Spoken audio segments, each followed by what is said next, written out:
What if I told you that you could unlock a secret history of mathematics just by picking a random day on the calendar?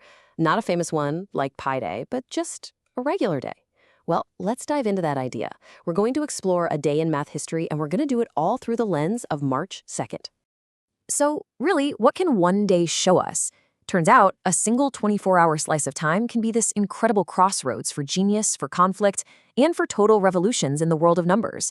It connects these amazing stories of brilliant minds and groundbreaking ideas in ways you'd never, ever expect. Just look at this timeline for March 2nd. In 1885, we see the death of Joseph Serret, a true pioneer in 3D geometry.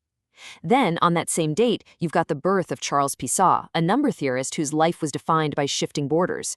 You have the passing of Charles de la Vallée Poussin, the guy who cracked the prime number code, and, bringing it right into our time, it's the day we lost Vera Pless in 2020, one of the brilliant minds behind modern digital coding. Let's see how these stories all weave together. Okay, first up, let's talk about the giants of the past, the mathematicians connected to March 2nd who laid the very foundations for the kind of math we all rely on today. Our first stop is March 2nd, 1885. That's the day the French mathematician Joseph Serret passed away. His whole world was something called differential geometry, which sounds intense, but it's basically the incredibly beautiful mathematics of shapes and curves moving through space. Serret's big claim to fame is the Serret-Frenet formulas. Now think of them like a super precise GPS for any point on a curve in 3D. These equations tell you exactly how that curve is bending and twisting at any given moment. And this isn't just some abstract theory. No way. It's the fundamental math that makes modern computer graphics, animation, and even robotics work. It's how you map out all that complex movement. All right, let's jump forward to March 2nd, 1962. This is the day we lost another giant, the Belgian mathematician Charles de la Vallée Poussin. And he dedicated his life to tackling one of the oldest, most mysterious puzzles in all of math, prime numbers. His greatest achievement? Proving the prime number theorem. You see, for centuries, mathematicians knew that prime numbers seemed to get more spread out as you went higher, but there was no rule, no predictable pattern. Well, this theorem gave them a shockingly accurate formula to approximate how many primes you'll find up to any number you can imagine. This was a massive breakthrough. It brought a sense of order to the beautiful chaos of the primes. But here's the thing. Mathematicians don't just work in a quiet little bubble. So now, let's look at how global conflict and political turmoil shaped the lives and careers of two incredible minds also connected to March 2nd. So, meet Charles Pisot. He was a brilliant number theorist born on March 2nd, 1910, and his life is just this fascinating story of identity because he was caught right in the middle of the shifting borders and loyalties of France and Germany during 2 world wars. And Pisot's genius was obvious from a super young age. Get this, his parents said that as a toddler, he was just completely obsessed with numbers. He'd create his own calendars for fun, and he even knew the day of the week for any date years into the future, all before he even really knew how to write properly. The guy was just born a mathematician. And his life's journey was unbelievably complex. So he was born in a region called Alsace when it was part of Germany, which made him a German citizen. But after World War I, the region became French, so he became French. Then, during World War II, he made the choice to go work at a German university, navigating this really difficult path. And after the war finally ended, he came back to France for a professorship. He literally lived a life shaped by the turbulent history of Europe. Now, born on the very same day, March 2nd, but just 2 years later in 1912, we have Hugh Dowker. He was a gifted topologist whose life took a huge turn, not because of war, but because of his powerful political principles.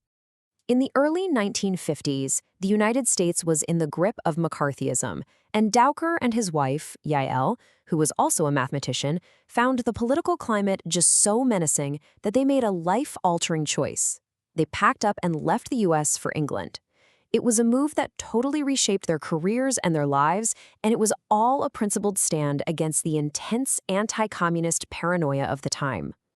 All right, let's switch gears and meet the game changers. These are the mathematicians who didn't just solve problems, they completely revolutionized how we teach math and how we apply it in the real world.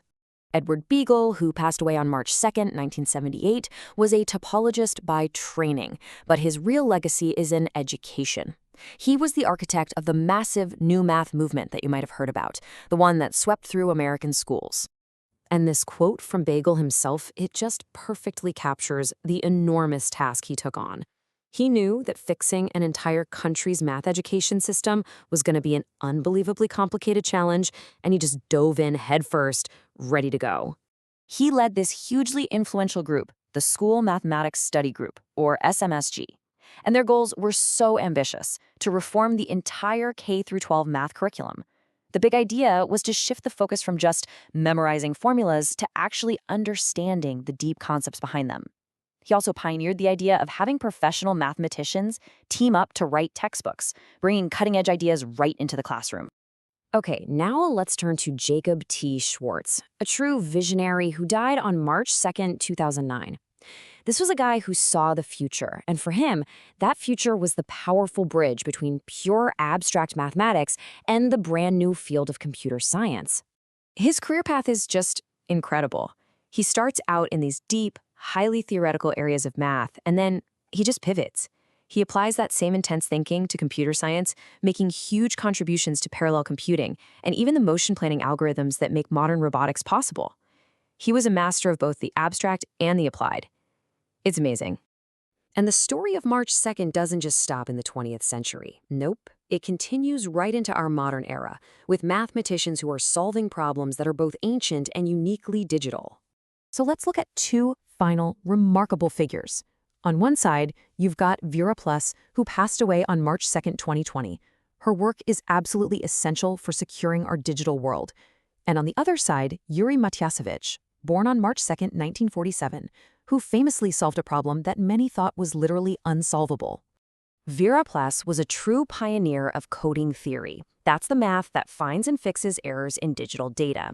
Her foundational work on these error-correcting codes is the reason your cell phone calls are clear, it's why data from deep space probes actually makes it back to Earth intact, and why your files don't just get corrupted. It's the hidden math that makes our entire modern world function. And then there's Yuri Matiyasevich. In 1970, as a young mathematician, he solved Hilbert's 10th problem, one of the most famous challenges in math, which was posed all the way back in 1900. He proved that there is no single universal computer program that can look at any complex equation and tell you for sure if it has a whole number solution. In other words, he proved that some mathematical questions are fundamentally, provably unsolvable. So, from 3D curves to prime numbers, from the chaos of war to the digital revolution, from cracking an ancient code to proving a problem could never be solved, all these incredible stories, all these breakthroughs, are connected by a single, ordinary date, March 2nd. It really makes you wonder, doesn't it? What other mathematical stories are hidden in the rest of the calendar?